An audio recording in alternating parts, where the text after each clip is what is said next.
What you face has been backlash as well. What's been the craziest story? People have done some egregious things like try and attack me, but I'm too fast for that. Imagine trying to hit somebody, they run away, and all you see is our stars and strikes. I'm like, man, screw that guy. I only planned to run a couple miles, and I ended up going about 22 miles in total up and down US 19, and my dad pulled up on me at mile 17. He took the video of me that went ultra viral. What's been your favorite run so far? Miami Beach, with all the reactions. We have probably 200 people out there on the beach. Instead of just making these snap judgments and being like, oh, you're a In those interactions, like, what's been the most emotional one? when I had younger kids come up to me, they come to me and you just see their eyes light up. 2 or 3 things, like non-negotiables, that have to happen inside of someone to have success. I think one of them is a lot of people like to set ceilings. I set floors. I love to tell people that there is always hope for America. What are your thoughts on Turning Point USA? Respectfully, I don't want anything to do with it. One.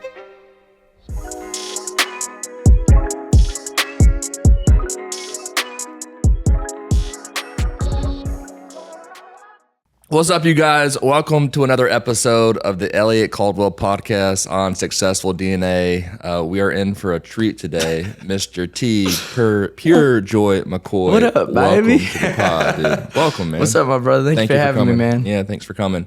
So let's start with this. I mean, a year ago, you moved to Tampa and blown up completely over the past 8 months on social media.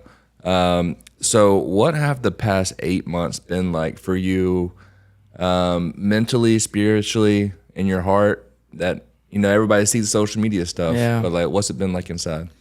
It's a great question, brother. I think that ultimately the true testament to my success has been my relationship with the Lord and my family. I was 21 when I started this 8 months ago, and really I almost felt directionless, like a shot arrow without a target.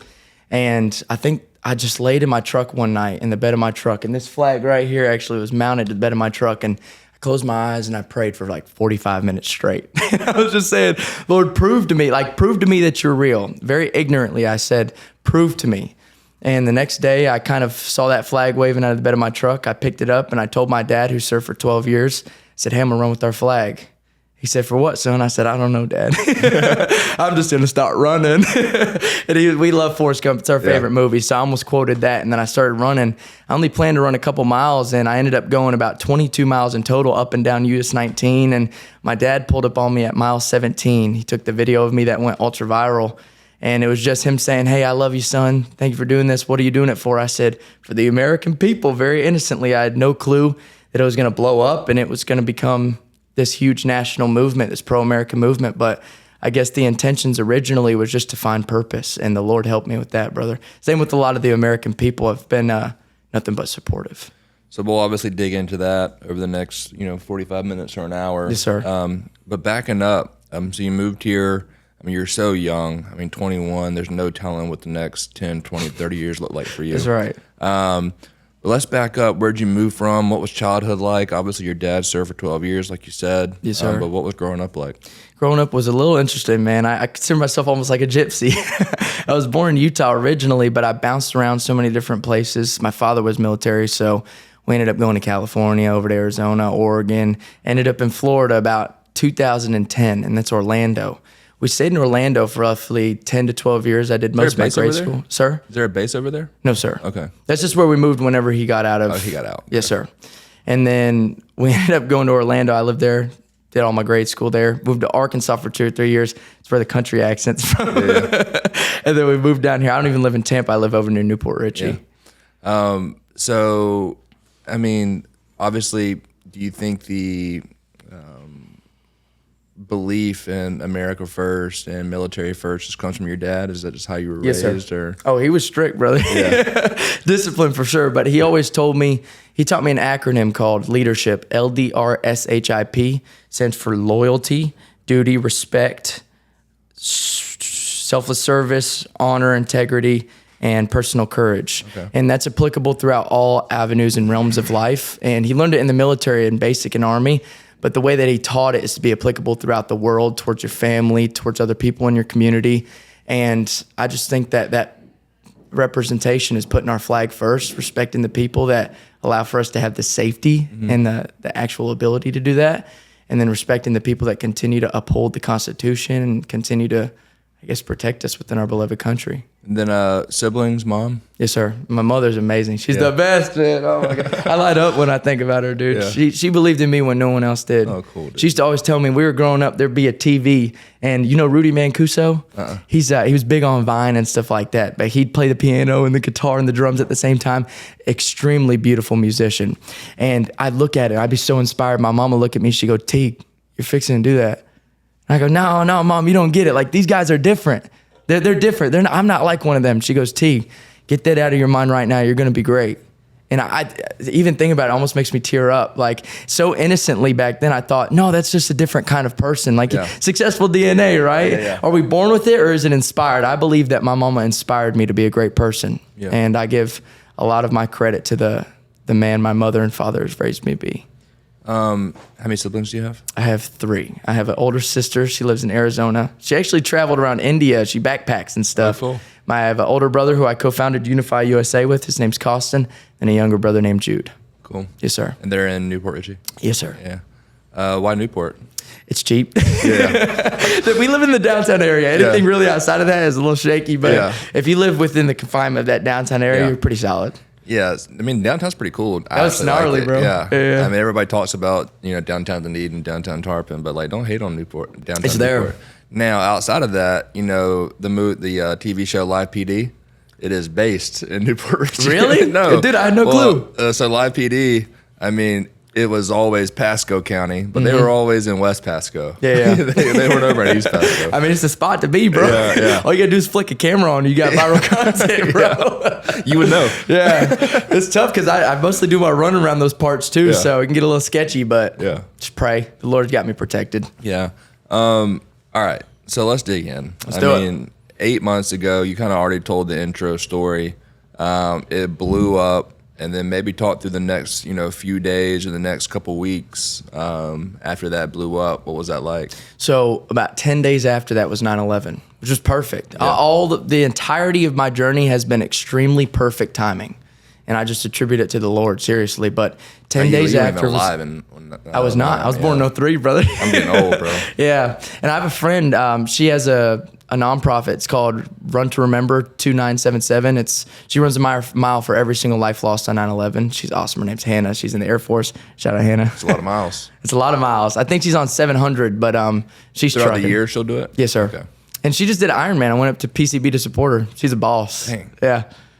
And then someone was saying the other day that everybody talks about Navy SEALs and like how like mentally tough they are. Yeah. They're like they couldn't touch an Iron Man. I don't know, bro.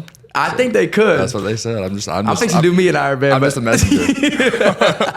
I'm gonna get so much hate from the Navy SEAL community. Cut it out. Navy SEAL's gonna start DMing you, knocking on your door. Yeah. What'd you say, brother? Yeah.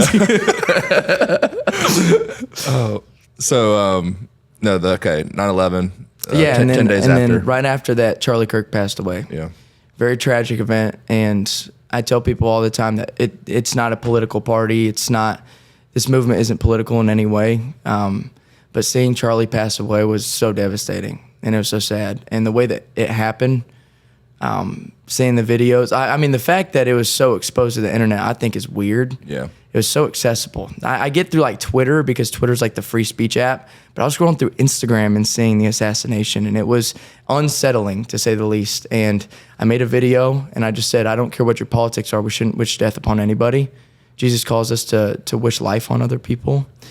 And at that point, moving forward, I realized that there's a lot more division in the country than I previously imagined, seriously. And from that day moving forward, I guess I just thought no more politics set in stone right here, because one, it can be intimidating. The more that you travel down that path, the more that you start to put a bigger target on your back. But also, I don't think that's what the country needs right now. We have hundreds of thousands of self-proclaimed politicians. We need somebody that's fixing to put their feet in the floor, be a man of the people, and run with our flag just out of the pure kindness and pure courageousness. Like Forrest Gump, I say, keep it stupid simple. Forrest Gump just started running. Yeah. Everybody followed him, right? So you said it made you realize there's much more division in the country than you thought there were. Yes, sir. Do you think there's more division in the country than you thought there were? Or do you think the majority are like me and you and the people in this room, and the news portrays the country as the more news division. is trash. Anything y'all see on the news, scratch it, y'all. Scratch it. I said it here before. I said it all the time. I do not allow, like, with my boys and even my wife, like, we do not watch the news. We don't turn it on. You'll never see. It's just what they want you to see, bro. I don't care what news affiliation. It's no news. We are a no news household. 100%. We don't read it. We don't watch it. Yeah. So the only thing I do is go on it. Fox News invited me out. I was like, all right, I'll go. Just for exposure and just to, represent the mission and whatnot. But other than that, I watch no news. People call it surprising, but I don't scroll my phone as much as possible because I don't want to get intertwined with it. Yeah. Like, I got what I got, and we just keep it moving, brother, When are you going to go on CNN? Oh, I don't know, brother. They probably won't hit me up. Everybody's like, when are you going to CNN, BBC, MSN? I'm like, probably never. Fox reached out to me, and I said yes. I'm not going to reach out to these news outlets. But when we go to do our future events, I'm fixing to hit them up, and I'm going to be like, hey, y'all, pop out. Yeah. And then, so then, what else in the past, that was right after, the first month of all this, launching from, like, what do you think the biggest month or the biggest event that happened that took you from nothing to 400K plus? That's a great question. I think that when we started doing meetups at Bayshore, that's when the tide changed. Yeah, because I was just running by myself all around the town, and I was like, all right, we got to do some expanding. So I'd go to neighboring cities, like I go to your Tarpon and I go to Dunedin. And one day I was like, man, I'm just running down Bayshore, and I got a ton of reactions, good and bad. I was like, this is gnarly. I need to keep this up. So I made a post on Instagram. I said, I'll pull up and fix to be at Bayshore at 4 o'clock or whatever it was. We had about 6 people show up, and I was like, this is real. There's something here. And the one after that, we decided to do an actual meetup and a flag giveaway. We pulled up like 5 minutes late, not really expecting nothing. And there was like 30 people, 40 people. We gave out a ton of flags, ranks of freedom. It was just such a blessing, bro. It's so cool. And then when's the next Bayshore meetup?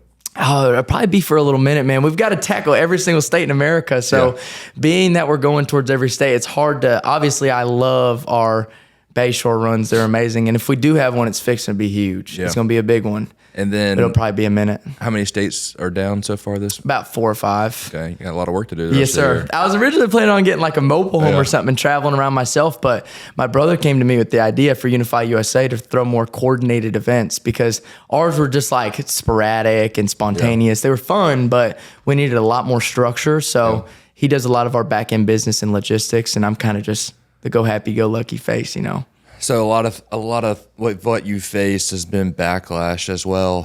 What's been the craziest story of the backlash you've had to go through? I'll tell you what, the majority is actually positive. I'd say 90% of my reactions are positive. But I mean, as you've heard, brother, I've been spit on. I've been cursed at. People splash water on me on rainy days. People have done some egregious things like trying to attack me, but I'm too fast for that. I bob and weave. Let's do some boxing like old boy. Do some boxing, and then I just run away, man. I take pride in my cardio. I'm serious. I run every single day. So I tell these jokers they can't catch me, man. If you hate the American flag, you probably ain't all in shape enough to catch me. So I'll just run away. You see the flag whipping. They'd probably be so mad. Imagine trying to hit somebody and they run away and all you see is our stars and stripes. I'm like, man, screw that guy, bro. Can't even catch his ass. Oh, that's funny. So Unify USA. Yes, sir. What was obviously the thought process, the enlightenment in your head before that even you and your brother even started that? Oh, the goal was just to bring people together. I've always tried my absolute best to compliment people and to put a smile on others' faces. And having this platform and this opportunity gave me the chance to start to bring people together. But we say it's the silent majority, right? Everybody's in America feels a certain way, but they're afraid to speak up about it. 1, because maybe their coworkers or their work scene. 2, because maybe they'd be judged by their family, or they don't want to express it because they feel as if it'll make it like uneasy between Thanksgiving and whatnot. They don't want to bring up how they really feel. And I say it doesn't have to be political, but you are supposed to care about this country and you shouldn't be afraid to talk about it. And the second that people stop talking, I'll quote Charlie Kirk, that he said, the second people stop talking, bad stuff happens. So people need to keep on, although I think a lot of people give too much insight and too much of their input when not provoked. They just solicit whatever they please. But I do think that people should continue to speak about how they feel because we live in America, brother. It's the First Amendment. Yeah. You know? So What is Unify USA in depth, and what do you provide, and what do you sell, and how does it work? So it's thank you for asking, brother. It's a clothing brand originally. We planned on doing a lot of other things with it, but we try our best we do 5% donations to a charitable organization. It varies month by month. Usually it's for homeless and disabled veterans. And I've been starting to look towards running for charities more. So I'm going to go complete a half Ironman, and I'm going to do it for awareness and Why not a full charitable. I'm sorry? Why not a full Ironman? Oh, brother, I ain't even done the half yet. Dude, the bikes are expensive. I'm thinking about doing it on a city bike. There you go. People saw I had the city bike set up. Everybody's going to take pictures. How much are the bikes? Dude, they can be upwards of like $5 to $10 grand. I'm going to go on Marketplace, though. I'm going to get me like a $150 one. How about this? We'll put it out. I'll match any donation to get you the bike you need. That's awesome. Let's do that. I'd rather it go towards a charity, brother. I seriously, I really appreciate that, but I can buy the bike myself, and I'll probably get it off Marketplace. It'll be like a $200 bike, dude. Yeah. So if you want to match me $100, then as you wish, I'll take $100, brother. Done. Deal. Then you can flip it back on Marketplace after the race. Oh, 100%. If it just kind of flip my way up towards I get like maybe the $1,000 range, and then I'll just stay there. We'll be good. Yeah. And then, do you want to grow, obviously, Unify? Yeah, of course, brother. How are you going to grow it? Well, I'll tell you what, right now we're looking towards the distinction of Pure Joy and Unify. And right now they're super interwoven, which isn't an issue, but we're trying to get Unify USA to be standalone so that I can branch off and be a bit more personal brand. Because as of now, people show up to the Unify events. I post a lot about it, and of course we'd get people if I didn't. But we want to make it to the point to where Unify USA is big enough. Like, let's just use Andy Frisella and First Form for an example. Andy's big enough to where people know about First Form without knowing Andy. That's what I'm trying to get with Unify and Pure Joy. Kind of distinct the two, if you will. And then obviously with the advancement of the company, throwing bigger events, tackling every single state in America. And honestly, the content, we've done a lot of organic content. We're looking at starting to potentially do some like paid ads and campaigns and stuff. Yeah. But yeah. What are your thoughts on Turning Point USA? I get hit up by Turning Point a lot. Yeah. And I think that Turning Point was an amazing organization when Charlie was alive. But after the passing of Charlie, respectfully, I don't want anything to do with Turning Point. Why? It's a great question, bro. Let me be careful about what I say here, but we can cut it out if we need to. No, it's fine, guys. I think the new leadership in Turning Point has strayed the company away from its original values. There you go. That's a good way to say it. All right. New leadership is questionable. Very politically correct answer by the I talked to my PR person before this. By the non-political guy. I called my father before this. He's my PR guy. He said, "Don't say nothing about that crap." I was like, "Yes, sir. It's no fun, but whatever." The revenue side of Unify is the biggest thing. Clothing. Yes, sir. Yeah. And how many items are y'all shipping out a month? Oh, we're probably getting upwards of, it depends because we actually just transitioned to a 3PL. So we were doing all the fulfillment ourselves and it was really bottlenecking us real bad. So you and your brother? Yes, sir. In your garage? Yes, sir. That's amazing. I mean, he had it up in his apartment, but it was this little studio. So about the same thing. It's about the size of a garage. And then we were kind of jam-packed in there. We were sending out really just straight through organic marketing. We were probably getting 150 orders a month, 200 for the past 2 or 3 months. Because that's when we really started to push it. Before that, it was kind of start up and making sure the website was live and everything was smooth. And I guess when it got set up, it kind of just went by itself. And now we're starting to really push towards getting Unify USA established as a brand. And then you call every single person that orders? I try my best to. Right when I get an order, I had one on the way here. Yeah. Her name is Christine. And I see it and I hurry up and punch the phone number in. And usually people think I'm a scammer. I'm like, no, I'm American. I ain't Indian. I'm like, this is Teag, Pure Joy, McCoy. Yeah. And they're like, holy crap, no way. That's and they usually click FaceTime immediately. So I'm like, what up, baby?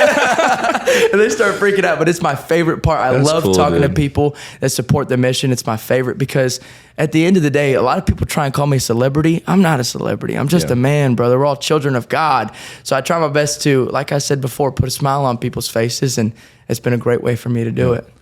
What's been your favorite run so far?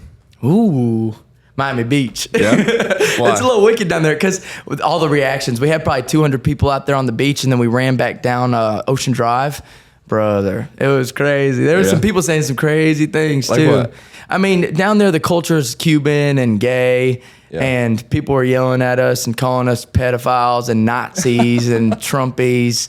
But the cool thing is I like people that ask questions. So instead of just making these snap judgments and being like, "Oh, you're a Nazi," that's ridiculous, guys. I'm not a fascist, but like, I'll go up to them and I'm like, "Why do you feel that way?"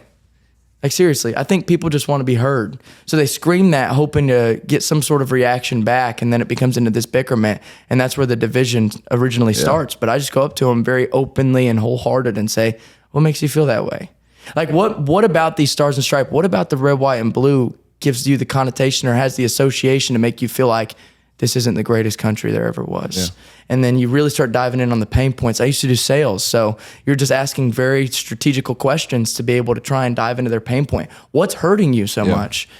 And once you find that, you find a way to find common ground and resolve it and make them feel seen. At least I try my best to. I think, the best opposition to anything negative about the United States of America is, if it's so bad, why are there millions of people risking their life to get here? And refusing to leave. Yeah. It's the greatest country. People that hate it the most refuse to leave. Yeah.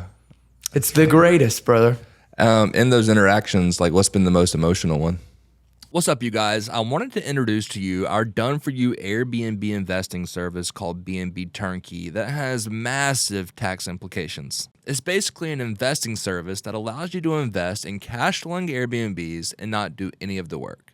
It's best explained in 3 phases. Number 1, we find, analyze, and underwrite the property. In phase 2, we handle all the interior design and construction.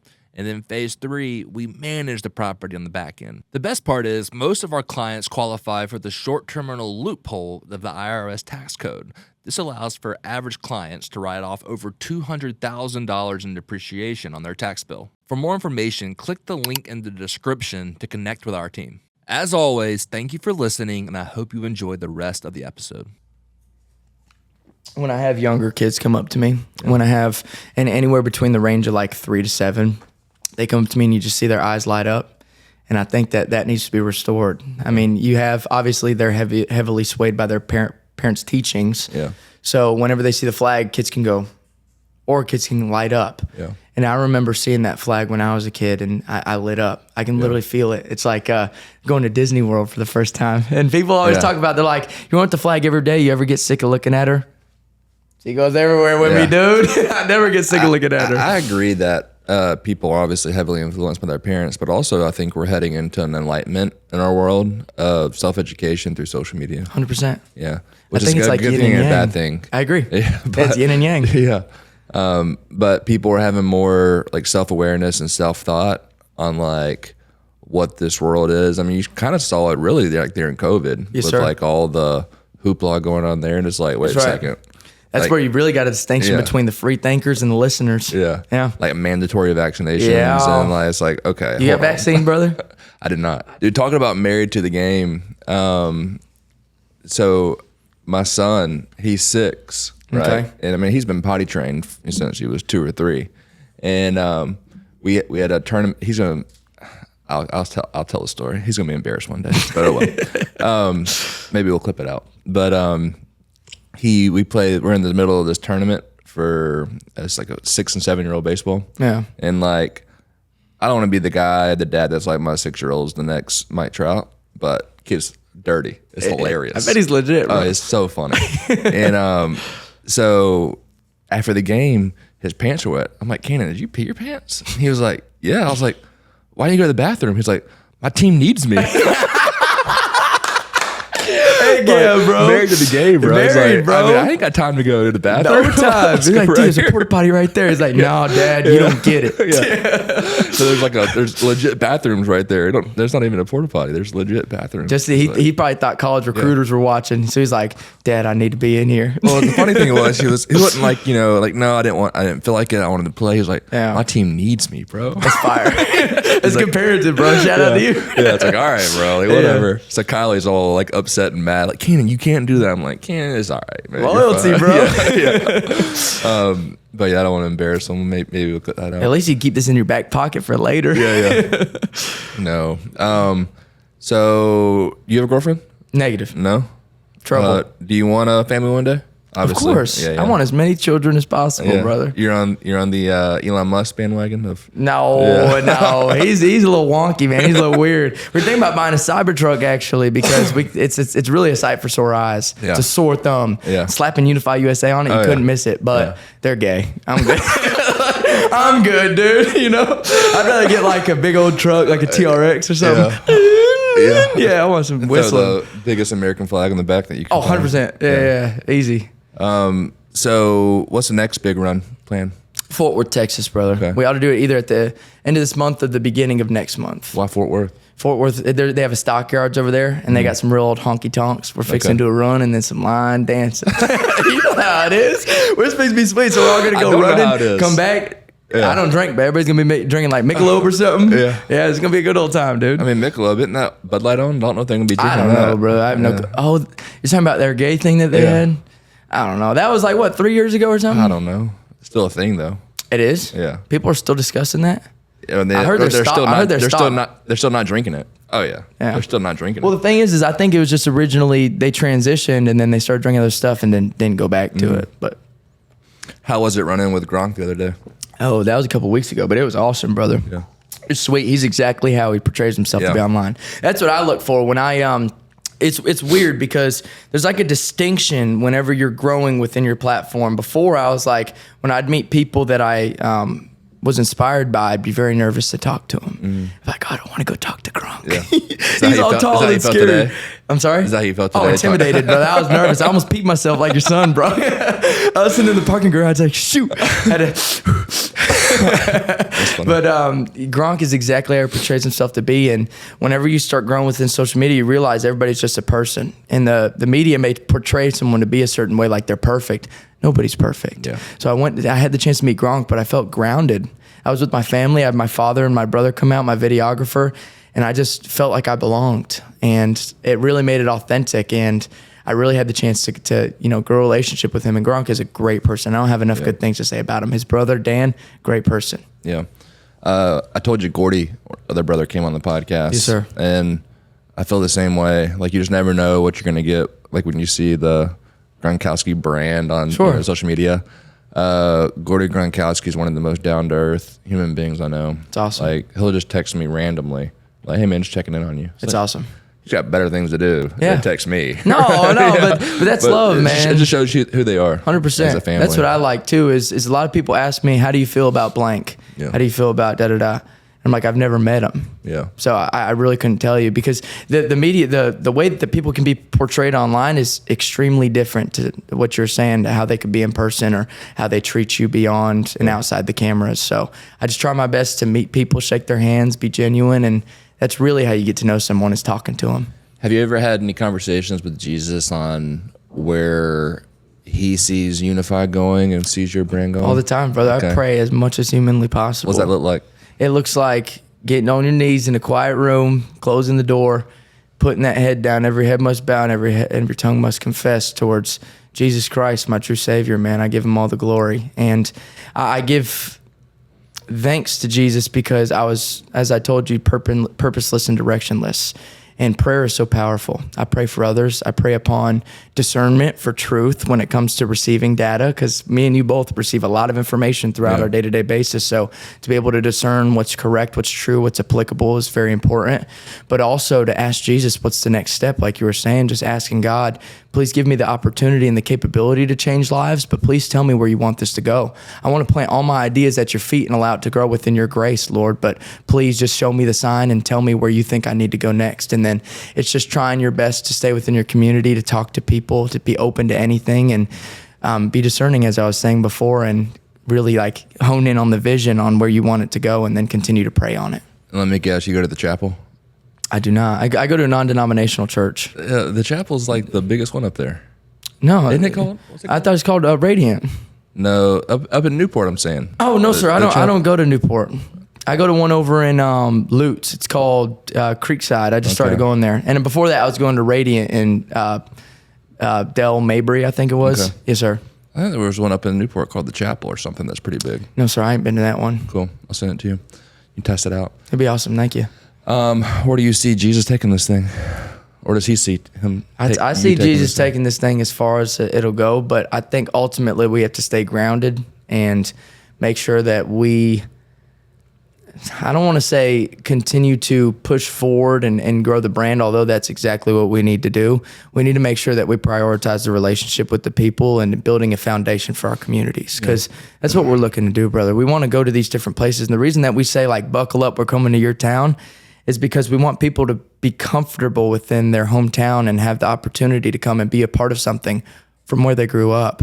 And that just helps build, it helps build a foundation within their community so that they can build off of it, because it's like a networking event. You meet so many like-minded people within this area, a lot of patriots, of course, but a lot of God-fearing men and women, a lot of, we see a lot of younger people. We actually got a text the other day from somebody, and they're like, hey, my son met a young lady at the run, and now they're doing play dates and stuff like that because we had the opportunity to meet. We love their parents. We started doing cookouts and stuff. So that just makes me so happy to hear it. I think that the most important part of it is bringing as many people together as possible. That's the goal. I think one of the big things we've talked about, like the DNA piece of this that I fully believe in, is kind of being the same person every day. Yes, sir. Yes, sir. I mean, that's biblical, right? The exalted will be humbled and the humbled will be exalted. Amen. And look at you go, bro. Off the hip. Bro, we can dig in. Yes, sir. But I think that's, if I had to pick, one of the keys to success, or the key to success I've had, it's been that. It's been like, we can go into some story after story. What does your relationship with Jesus look like, brother? Madly in love, bro. That's what I'm talking about. Love. Yeah. I'm proud to say it too. I can tell in your eyes, man. I mean, people that really know me and what we've built with the Rise Collective would be like, dude, ain't no way Elliott built that thing. Right? That's right. There's something else going on. But, no offense, but ain't no way Teag built what he's built, Yeah. And so I'm still in disbelief, brother. Yeah. I mean, sometimes it's even like the what's it called when you're the something effect? Compounding? Huh? No, when you feel like you're like not like big enough to be doing what you're doing. Oh, imposter syndrome. There we go. Dude, that's so true. I'm a redneck from South Carolina, so bear with me. Okay. Yeah, I mean, sometimes there's like imposter syndrome, 100%. But then like I kind of got away from that just because like Jesus has me right where he wants me. That's awesome. But what I was saying, the best compliment I ever got from my wife was like recently. She was like, it was something was happening where I forgot what happened, but one of our friends texted her. The couple, the wife texted her. Something happened. I forget what happened, but the husband was like distraught, and she was like, I think that's like one of the better things about you is like you're like the same person every day, good or bad. I'm like, that's a pretty good compliment, right? That's awesome. But no, in our business, whether it's life, you never know what you're going to go through on a day-to-day basis. You're going to go through some junk. There's going to be some good times. There's going to be some bad times. Well, as soon as you exalt yourself in those good times, you're going to be humbled. That's right. Amen. 100%. So, I think that's the best thing. I grew up playing baseball. I think that's a good testimony to baseball, like what a sport saved my life. But like in baseball, same thing. You will learn to be humbled. That's right. By the game. 100%. And so what's been like it's so crazy. It's only been 8 months. It's blessed. Yeah, dude. What's been like the craziest story that maybe you haven't told that's happened in those 8 months? Ooh, good question. We got time to think. A good deal. I try my best to share everything to the people, but there's some that I keep in solitary confinement. Yeah. There's some I hide away, for better or for worse. I'll tell you one that recently happened in the beginning of January that everybody knows about and that I haven't addressed yet. It's one that I haven't spoken of, but I'm sure everybody's seen it. All right, cool. And I'm going to post this on my Instagram for all you jokers talking crap. Yeah. So listen up, okay? I don't know if you saw, but there is this gentleman. He works for a Palestinian news network. It was in L.A. We had about 50 people with American flags at the Pacific Palisades, and it was January 3rd, so it was the annual remembrance of the fires that happened over in L.A. And the whole campaign behind it was the people were screaming, "They let us burn," basically saying that the government shut off the water and that they wanted the town to burn and whatnot. But everybody was fired up, and it was a very interesting setting because it was kind of still the beginning of the movement, and it was the second really big run we did. So the first one was the one with Julian in Tampa when it was pouring rain, 150 Patriots. It was beautiful. And then we had guys fly out from LA named Nick and Tommy, and they filmed like a little video for us and whatnot, like getting to know Teag McCoy, and it actually went viral. But they were like, hey, you should come to LA for the Pacific Palisades Remembrance. And I was like, yeah, let's do it. So me and my buddy Kyle, shout out Kyle, he's my guy. He's the one that inspired me to do this too. But he's my camera guy. So we flew out to LA, and we've had this big run at like, I want to say 10 in the morning. And there was scaffolding everywhere. And there was obviously a ton of agitated people, and it was just a really weird environment. Although, of course, we needed to go there. I've also heard about a lot of bad things about LA, so I was on extremely high alert. I was like, anything could happen right now. It was pretty intimidating, and obviously being the head of the pack, I had a lot of things going on. No sleep, long flight. I was fasting for 24, 48 hours. I think I ended up going for like 56 hours. So I was exhausted. Purely a lot of interactions, but this guy from the Palestinian News Network came up to my face, and it's the first time I've ever had this happen to me, but he smacked the phone in my face and he said, America first or Israel first? And I was like a reindeer. America first or what? Israel first. Okay. And I froze up like a deer in headlights, and I was like, what? And the first 3 times he said it, I didn't even hear him. Because I was like, I just saw guys screaming in my face, and I was like, I said, what, brother, what? I said, this isn't political, because I thought he was saying some sort of political garbage, which in reality it is. But I was like, what? This isn't political. This is American movement. We're unifying Americans under God. He said, and then eventually I heard him. He said, America first, Israel first. And I was like, oh, so I kind of walked past him.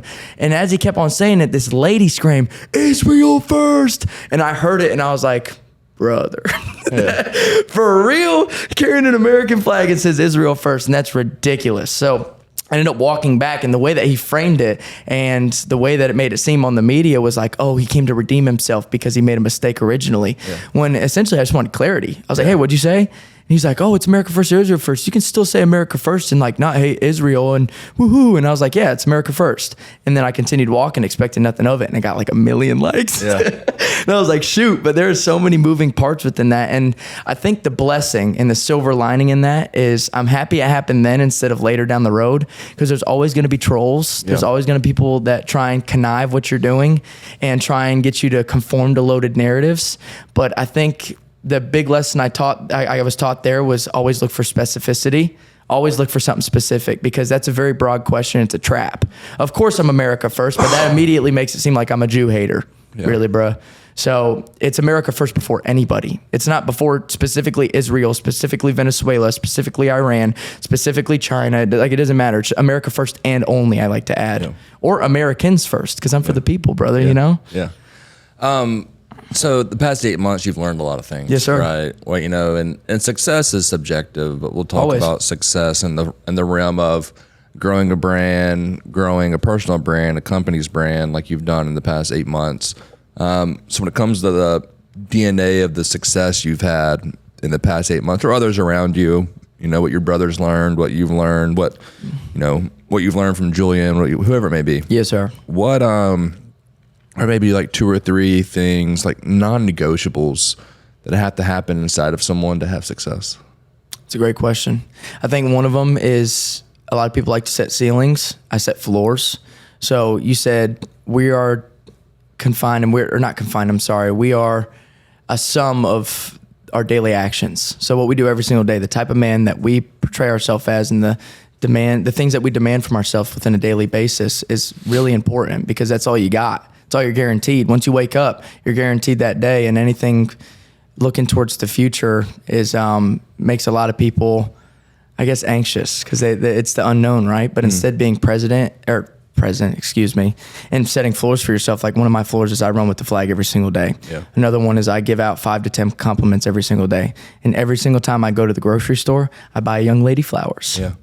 So I think setting floors is a big part. A random young lady? Random young lady. Because you got to make them feel like women, you know? You have to make them feel feminine. And I think that's been stripped away from a lot of women, because men aren't men. Yeah. Men don't buy flowers anymore. Yeah. So when you see a young lady in a little princess outfit, it's so cute, right? Yeah. And you want to make her feel like she's a lady, like she's a little princess. So even if it's a cheap little $2 rose or whatever, it lights their faces up, and it makes them so happy. And you should see the mother's reaction, the grandmother's reaction.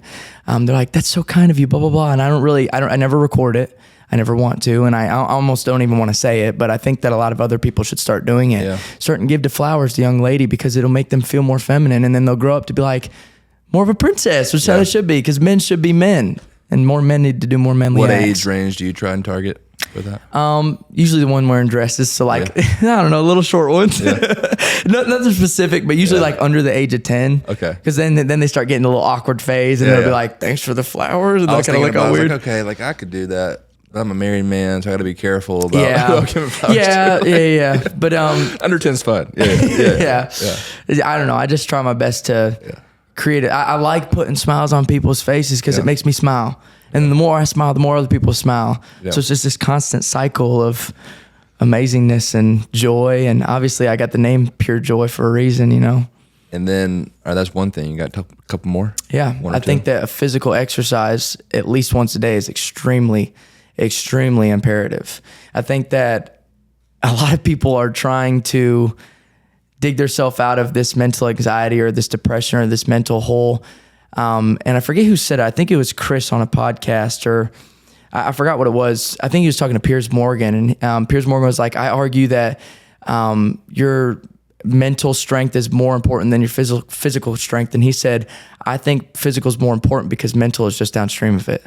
So if you prioritize putting your body through some sort of physical endurance throughout the day, it gives you like a separate mindset, and it gives you a different frame towards things because you've persevered already. I like doing my workouts in the morning because it gives you this feeling of accomplishment, but also perseverance. Like, damn, that sucked, but I did it. And then you just ride the wave for the rest of the day. So I think at least one physical practice every day, whether that's lifting weights. Heck, you can go to the rec center. I've been playing volleyball, basketball lately. You can go, I train MMA. You can really do anything. Just stay active. Go for a walk with your freaking mama. Talk to her. I guarantee she'd love that, you know? Yeah. Just staying active. I think it's very crucial, brother.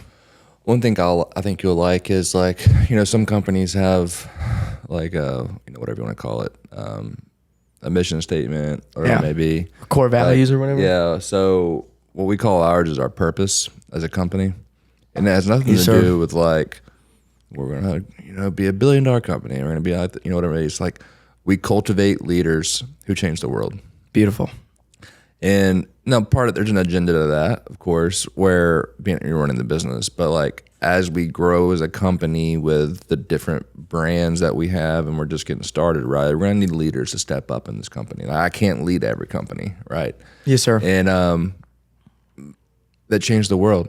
And I leave it open on that. Like, what does that mean, right? Yeah. Well, I mean, it's up to you. Like, it's up to our individual. Of course, I have a very similar thought process to changing the world that you do, right? Very big on, I might be the only person that someone comes in contact with in the day that makes them smile, right? And you never know what people are going through. That could be the day that they decided to take their own life. Yeah. You never know. Yeah.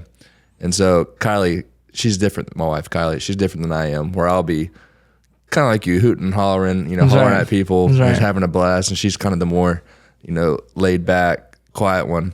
And I'm like, no, Kai, like, I mean, it means something. Yeah. To be able to change the world, to be able to impact people. Yes, sir. I say that to say thank you for what you're doing, bro. Thank you, brother. It means a lot, man. Thank you. And I'm pulling for you.